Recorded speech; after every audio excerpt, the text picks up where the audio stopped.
Bine v-am găsit, dragii mei din Zodia Berbec, oriunde v-ați afla. Bine ați venit tuturor pe canalul meu, Tarot Flor de Loto, numele meu este Nina și ca de obicei mă bucur să vă am alături la fiecare lectură.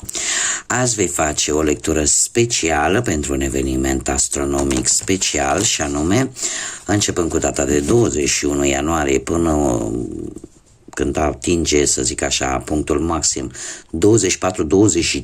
ianuarie ale acestui an, 2025, avem parte de o aliniere de 6 planete, mai precis Marte, Jupiter, Uranus, Neptun, Venus și Saturn își dă întâlnire pe aceeași axă și vine cu o energie atât de covârșitoare și atât de intensă încât ar fi păcat să nu profităm din plin de ea.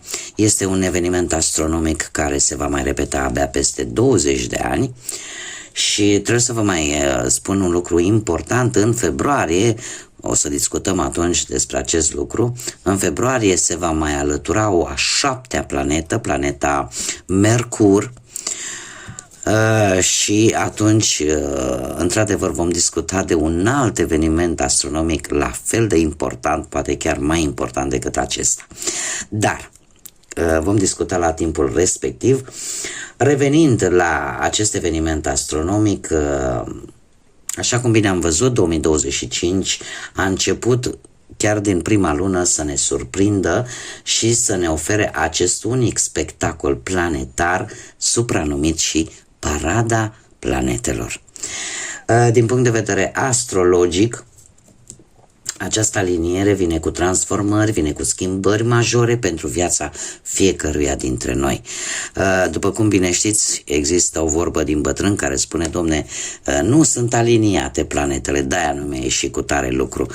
Acum chiar avem parte de această aliniere și putem să manifestăm universului dorințele noastre. Trebuie să ținem cont, așa cum vă spun, și atunci când avem câte o lună plină foarte importantă și în general când este lună plină, aveți grijă ce manifestați universului, ce vă doriți, pentru că s-ar putea să se întâmple. Este un eveniment atât de important din punct de vedere energetic că ar fi păcat să-l irosiți cu gânduri negative. Așa că, dragilor, manifestați universului, spuneți ce răspunsuri vreți să primiți, cereți ajutor, pentru că vorbim de, cum am mai spus, de o energie foarte, foarte puternică. Pentru voi, în mod special, această aliniere de planete, dragilor din Berbec, va aduce foarte multă inițiativă, mai ales în schimbările importante care vor apărea în viața voastră, cum de asemenea se pare că armonia, hotărârea și șansele vor fi destul de prezente. Încă un mic amănunt, așa o curiozitate, de obicei în religie, cel puțin din punct de vedere religios în antichitate, această aliniere de planete anunțau evenimente importante. Așa că toți cei care aveți Soare, Lună, Venus sau ascendentul în Zodia Berbec, atunci această lectură este de asemenea și pentru voi. Cum de asemenea, dragilor, ca de fiecare dată, nu uitați, voi vă construiți viitorul, așa că vă rog să luați decât acele mesaje care rezonează cu voi, iar restul lăsați-le să zboare în univers, pentru că sigur sunt pentru alte energii, pentru alte persoane care într-o mai mică sau mai mare măsură au o legătură cu Zodia Berbec. Dragilor, ce să vezi, avem chiar cifra 5 și zodia voastră, Zodia Berbecului. Și avem Praștia. Ce ne spune această carte? Ne vorbește de tensiune. Se pare că unii dintre voi, cel puțin în acest moment și în câteva zile, veți traversa o perioadă în care veți simți o anumită tensiune, veți simți o anumită presiune pe voi și cumva simțiți nevoia să vă focusați cât mai mult, sau poate să forțați anumite lucruri în așa fel încât să întoarceți toată energia negativă care s-a îndreptat către voi, să o întoarceți înapoi de unde a venit. Avem cifra 5, care ne vorbește de schimbare în primul și în primul rând, de libertate, de curiozitate, dar paradoxal, la polul opus, ne poate vorbi de o ușoară instabilitate, de anumite conflicte posibil, de anumite obstacole sau, per general, de noi experiențe. Chiar dacă vin cu anumite tensiuni, ele vor aduce mari schimbări, așa că trebuie să fiți cât mai flexibili și să încercați să vă adaptați cât mai bine. Haideți să mergem mai departe și să vedem tarotul ce ne spune la modul general. De data aceasta nu voi mai face lectura așa cum v-am obișnuit, cum le fac pe cele temporale sau pe cele de lună. Voi lăsa cărțile să-mi spună o poveste pentru voi, dragilor, și să vedem cam care este povestea voastră pentru această aliniere a planetelor, pentru această paradă.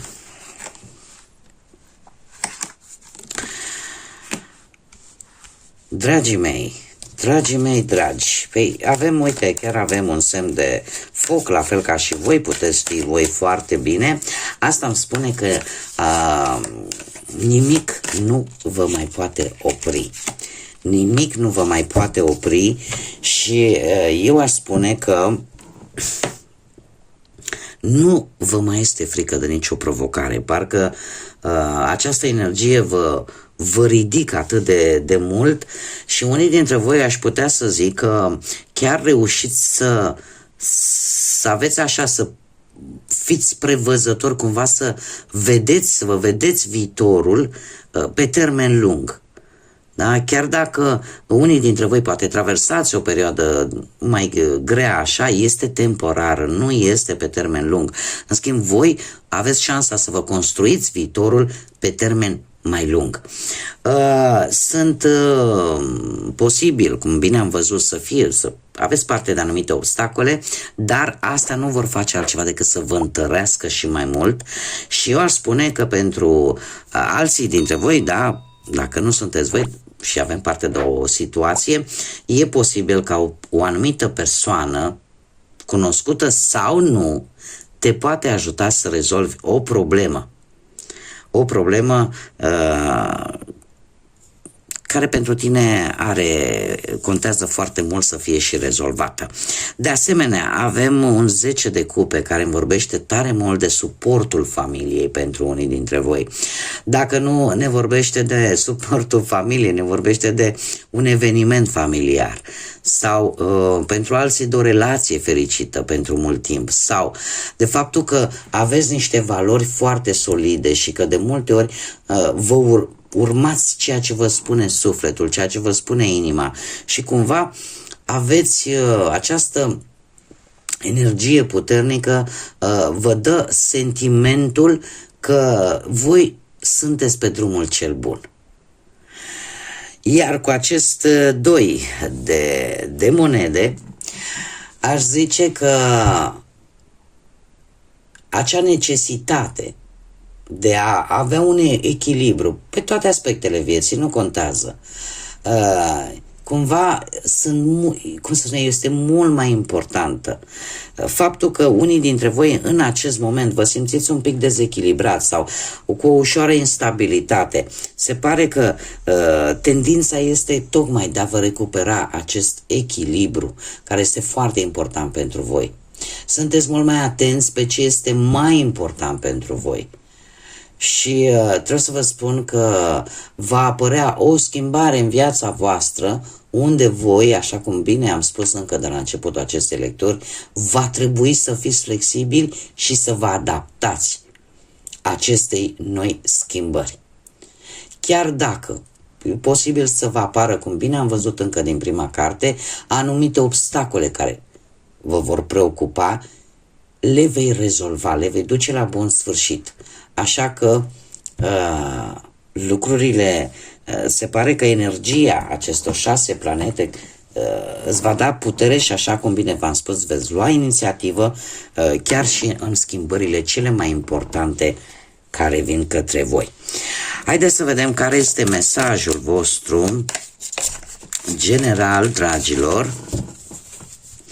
Ce frumos, ce frumos. Și avem așa, spiritul iubirii.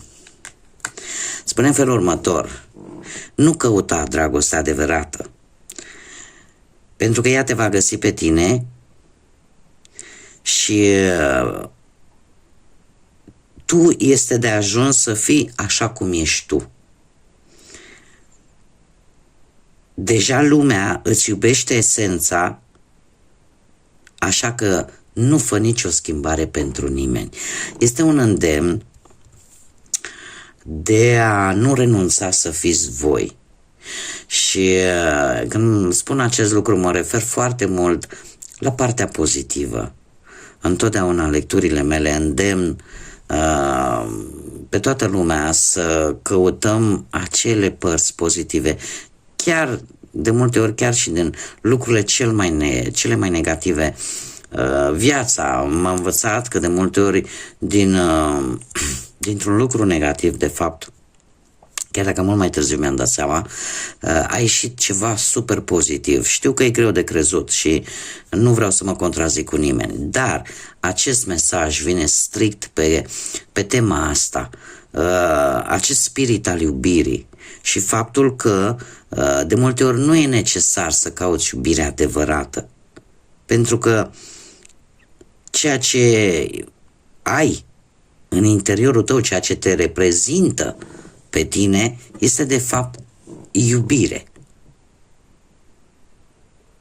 Unii dintre voi aș spune că vă simțiți iubiți și sau aveți persoane lângă voi care au văzut adevărata voastră esență, felul vostru de a fi și iubesc lucrul ăsta.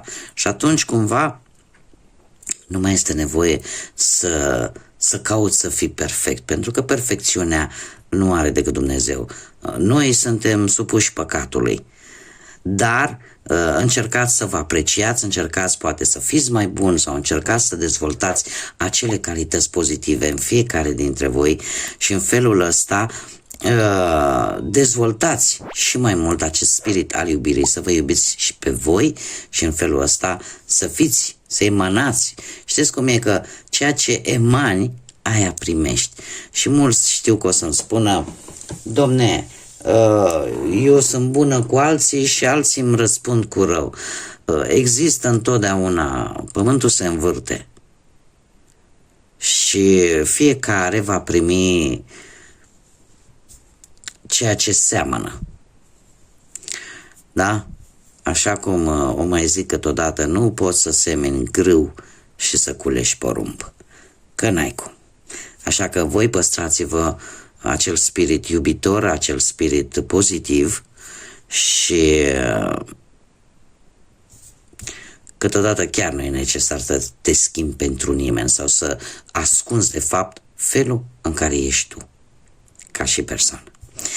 Bun, dragii mei, știu că este o lectură scurtă, intenționat am făcut-o așa pentru că am vrut să cuprind la modul general această energie a acestor 6 planete. Sper din tot sufletul ca energia acestor planete să vă aducă gândul cel bun, să vă îndeplinească dorințele. Nu uitați, manifestați.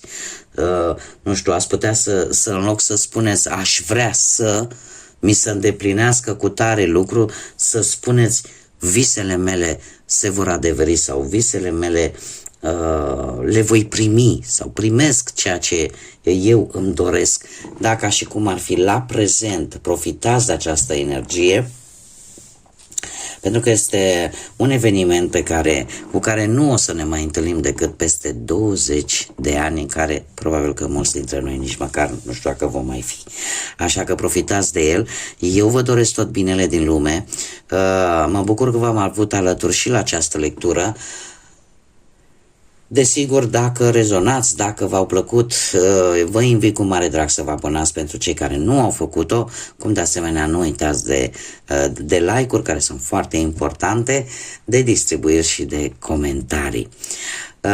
Până data viitoare, când ne vom reîntâlni, care nu va fi peste multă vreme, Eu vă doresc tot binele din lume, multă energie pozitivă, manifestați Universului ceea ce vă lipsește și până la o nouă lectură, așa cum v-am obișnuit, să fiți iubiți, dragilor.